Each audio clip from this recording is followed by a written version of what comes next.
Assalamualaikum warahmatullahi wabarakatuh. Pamirsa subscriber Kisuna anu satiasa tuhu manco dina dangat ayeuna urang neraskeun hanca dongeng harata tinemu dosa bagian ka-11. Ieu anu nganggitna nyaeta Bapak Tatang KS. Sumangga supados teu nyangkolong teuing kana waktos wilujeng ngadangukeun.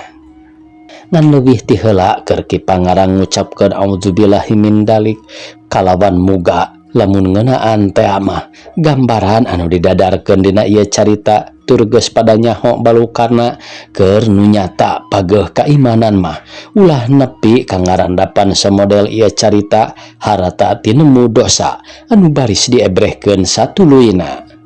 Kuloba-lobana jalma anu daratang ka patempatan Jatnika diuning geus beres dikaluatna kalawan anu teu lila geus beres dikurebkeun.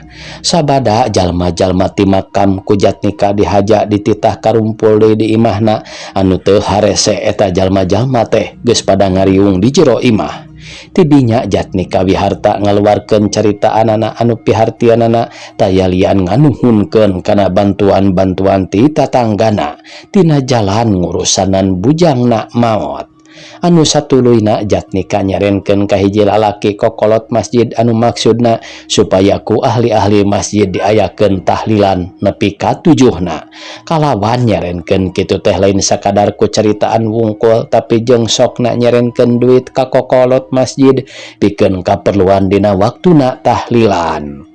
Teu sakumaha lila ti santasna Jatnika nyarita kitu kalawan nyarenkeun duit ka kokolot masjid anu harita keneh jalma-jalma sabada ngaropi baralik ka masing-masing imahna.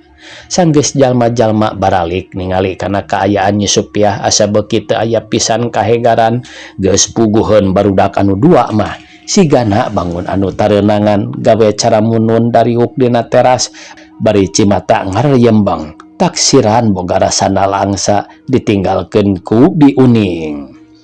Dina waktu harita sabadana jalma-jalma barudal pikeun Jatnika budina sabiasa deui teu kaciri siga nu bingung anu puguh mah sigana teh asa nampahan ka bunga.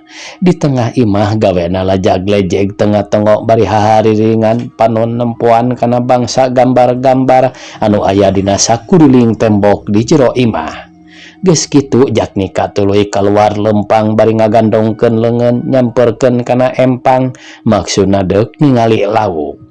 Tidinya gek diuk dina bangku panjang sisi empang handapeun tangkal kembang kertas baranti manehna niis diuk tumpang kaki. Panon mencrong kana lauk bibit anu sagede-gede pingping peting gareboy tangkal tarate di tengah-tengah empang oyag-oyagan kadupah ku lauk anu silih udag jeung baturna. Ditingali kana pelebah kitu mah memang keur Jatnika dina waktu harita meuni siga nu tumaninah nakar teu ngarasa salempang teu ngarasa sieun ku itu ku ieu anu puguh mah ceuk pikirna asa kuring jadi raja tumaninah hirup di dunya sagala aya sagala loba. Waktu Jatnika ngadoni sisi empang Yusupiah nyamperkeun diuk ngarendeng dina bangku panjang barudak anu dua nyerangkeun ti kaanggangan bari pating karicep kitu ge paromana teh aralum naker. Kang ari si bungsu aya ka dieu mani asa tos heubeul naker teu papendak sareng abah kepi beungeut wae kokolebatan.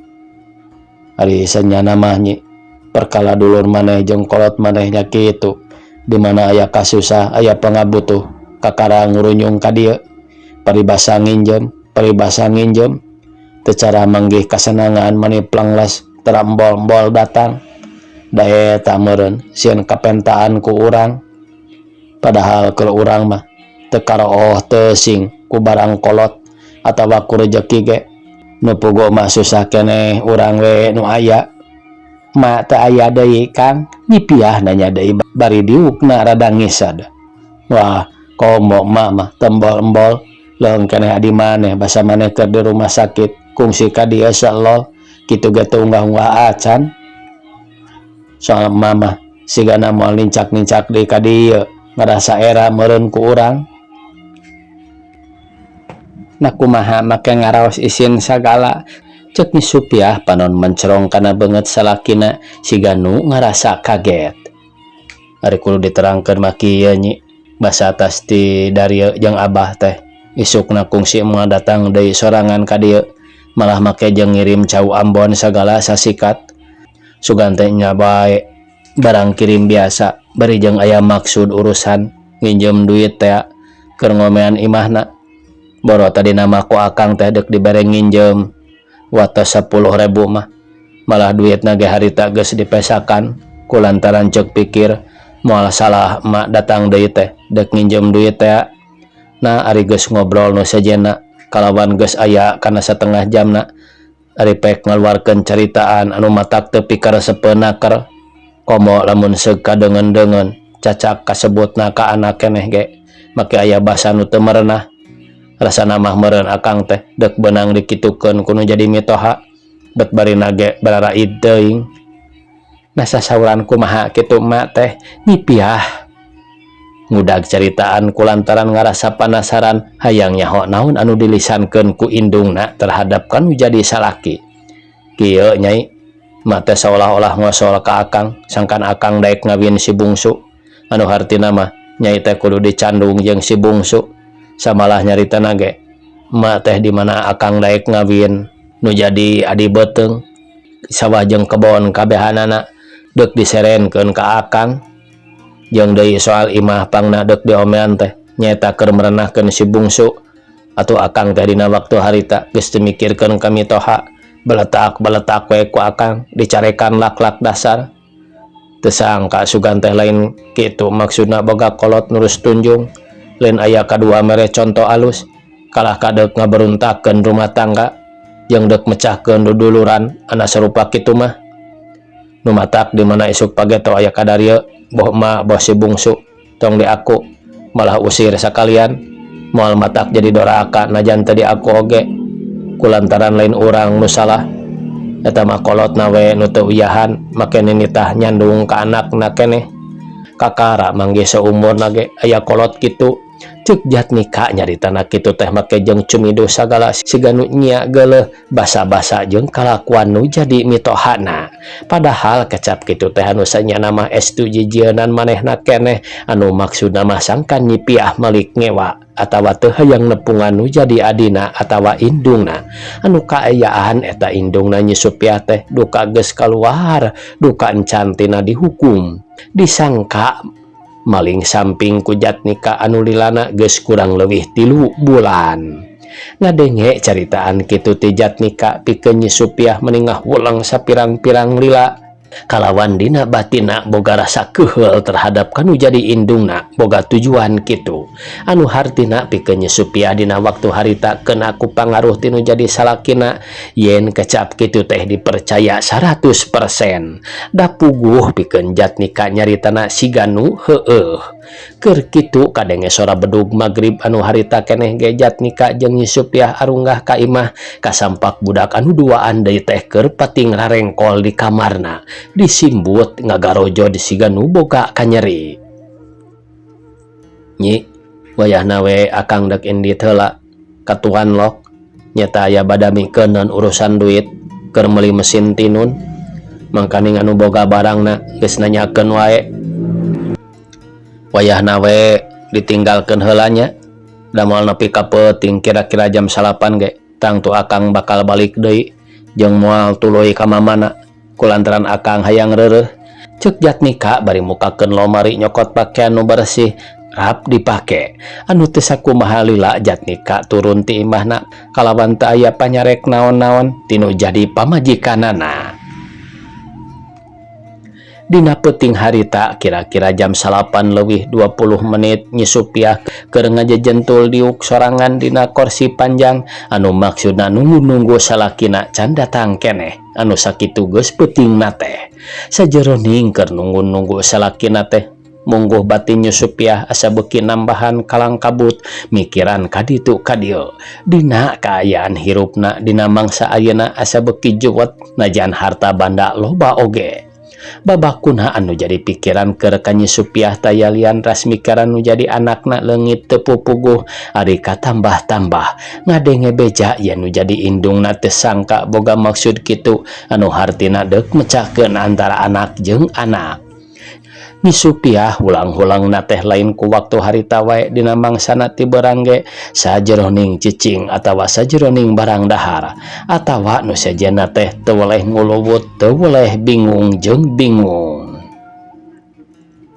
Loba hal-hal anu dibayangkeun jabati kitu teh mikiran nu jadi salakina teu sirikna unggal peuting langka sare di imah tampolana sok nepi ka ayana 2-3 peutingna tara balik anu alasanna mah tayalian nguruskeun perusahaan jeung hubungan dagangan kaditu ka dieu anu geus ngarasa lieur deui ku alasan samalah dina peuting harita ge waktu geus nincak kana pukul 10:30 can muntruk kana balik.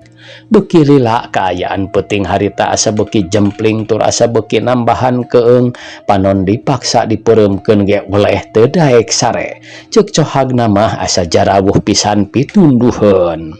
Kulantaran ngarasa keung cunggelik diuk sorangan akhirna barudak keur sarare ti branakar teh diguyah-guyah sina harudang anu teu sakumaha lila barudak anu 2 pating pulisik ngaruliat geus kitu korejat harudang kulantaran nempo dunungan awewe keur cunggelik gigireunana.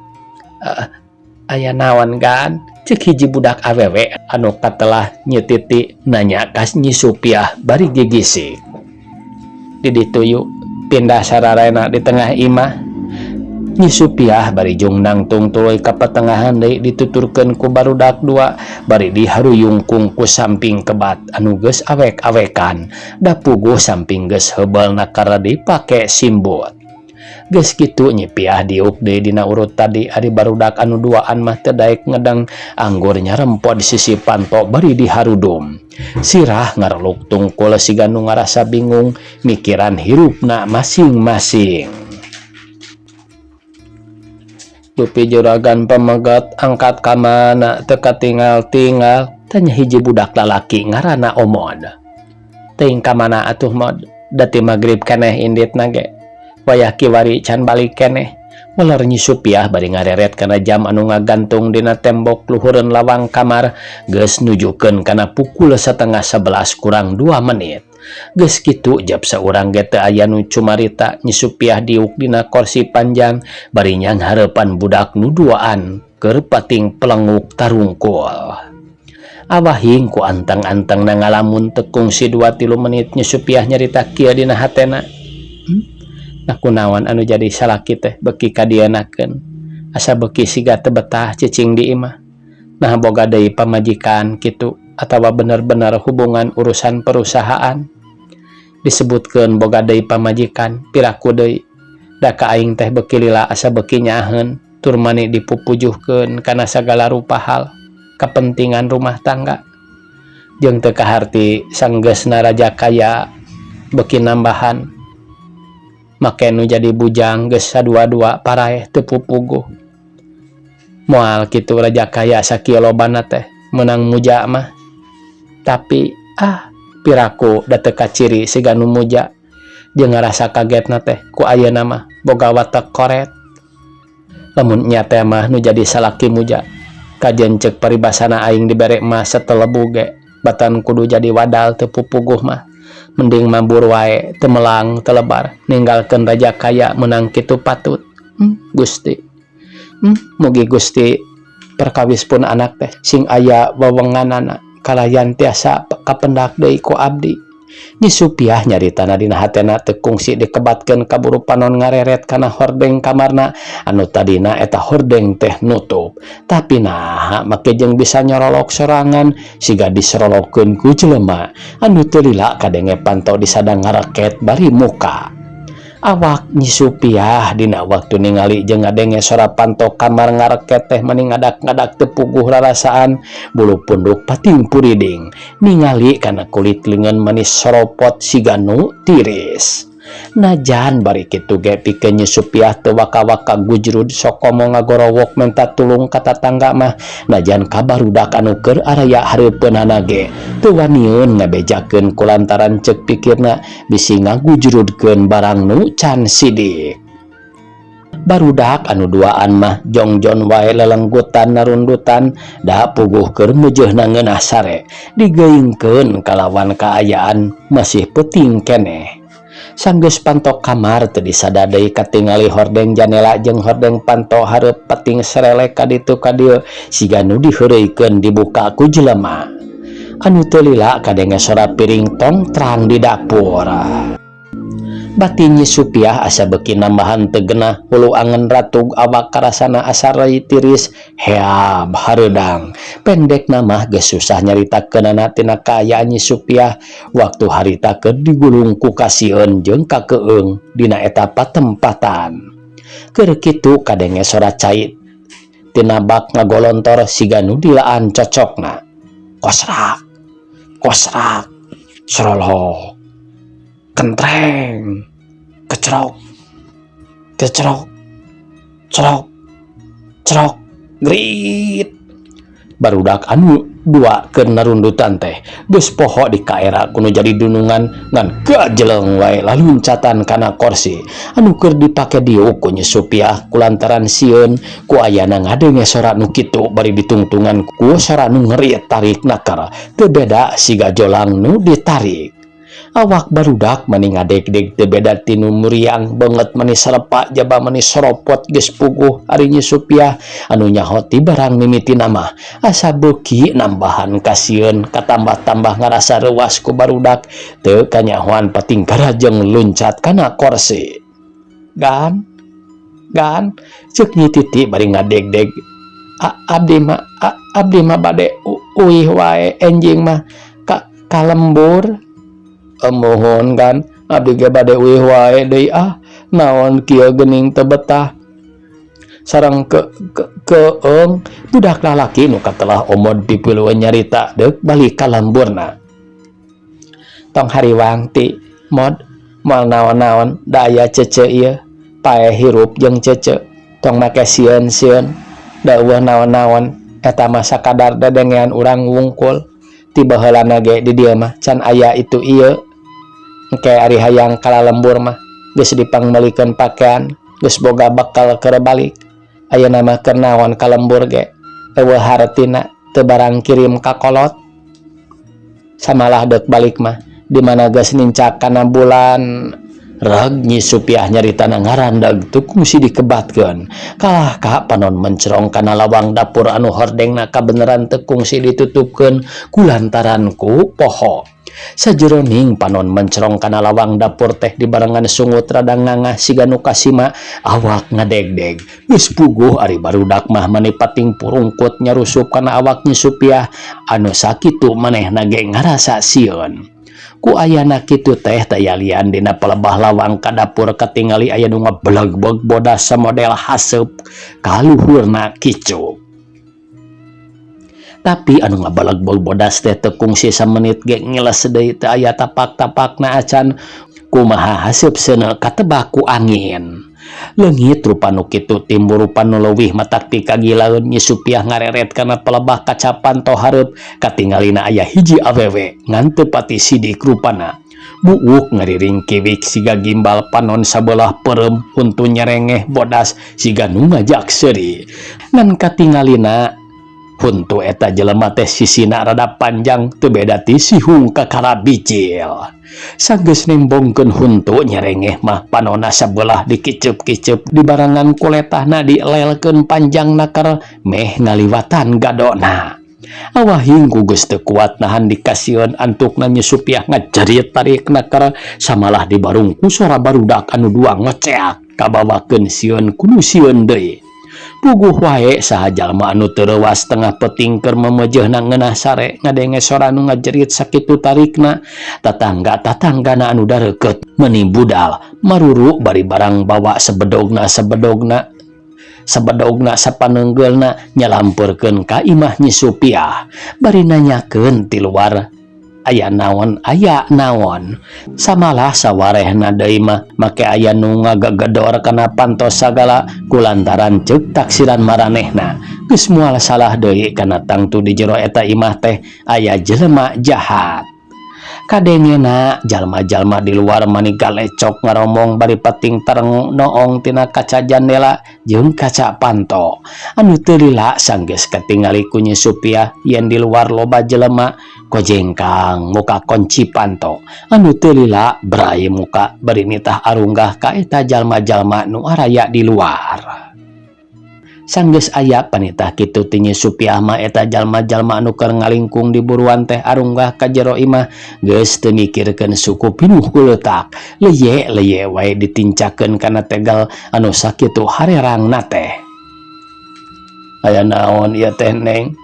Ceuk hiji lalaki nanya ka Nyi Supiah bari ngajanteng panondara tereret ka ditu ka dieu samalah nu sejenna mah make peting terengok ka kamar jeung ka dapur sagala ceuk pamikirna bisi aya jelema jahat nyumput di jero.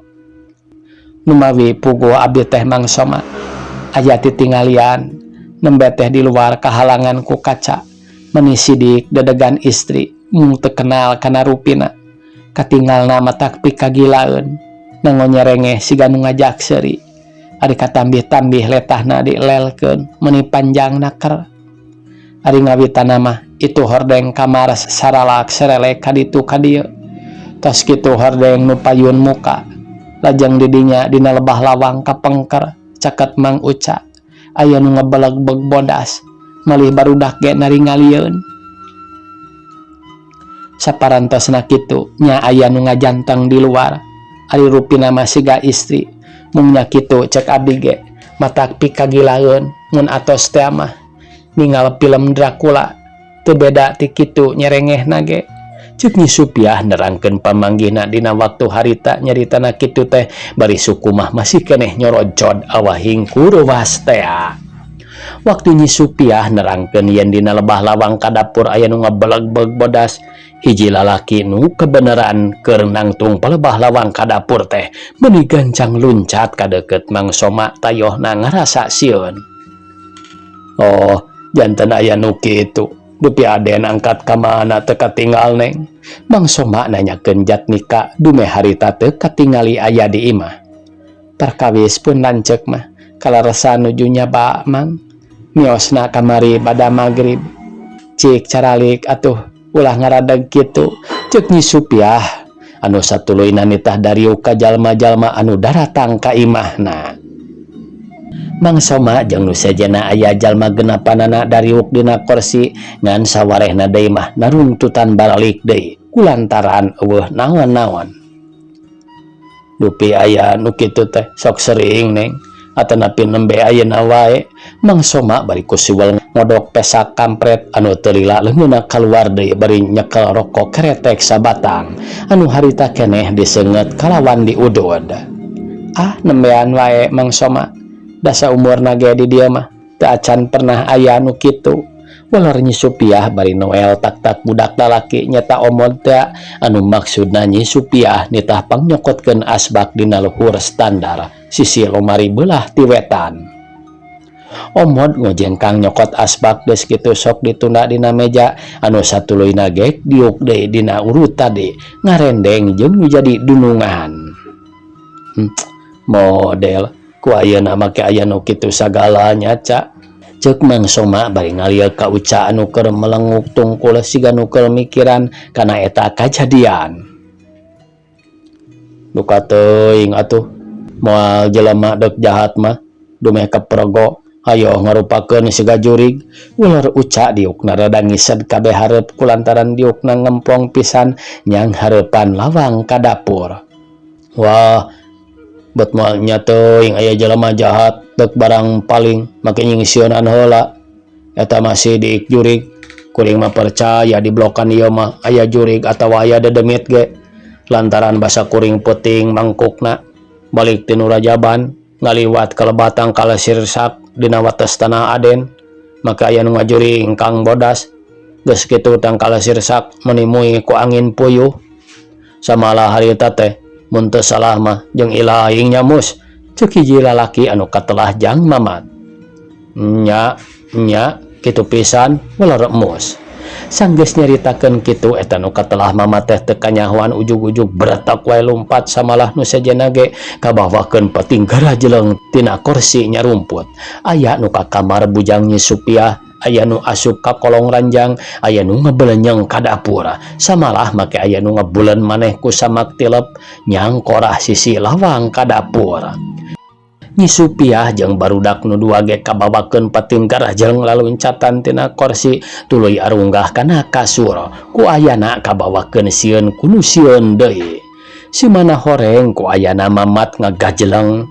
Pangheulana teh kulantaran ningali panto hareup ujug-ujug muka wae kalawan teu kadenge jeung teu katingali. Aya jelema asup nyata Jatnika datang anu kabeneran harita make baju sing sarwa bodas. La ilaha illallah. Aya naon ieu teh, Nyi? Aya naon? Ceuk Wiharta nyaritana bari ngabedega di lawang panto. Atuh ku ayana ngadenge sora salakina datang Nyi Supiah jeung barudak tarurun tina ranjang. Samalah jalma-jalma anu lalumpatan teh pating kurumuy. Anu ti kolong dipan atuh nya kitu deui ngarasa hayang seuri aya ningali hiji jalma keur usai-usai dina gulungan samak hayang kaluar teh hararese antuk nama susurungkuyan teu beda ti jalma keur peupusingan.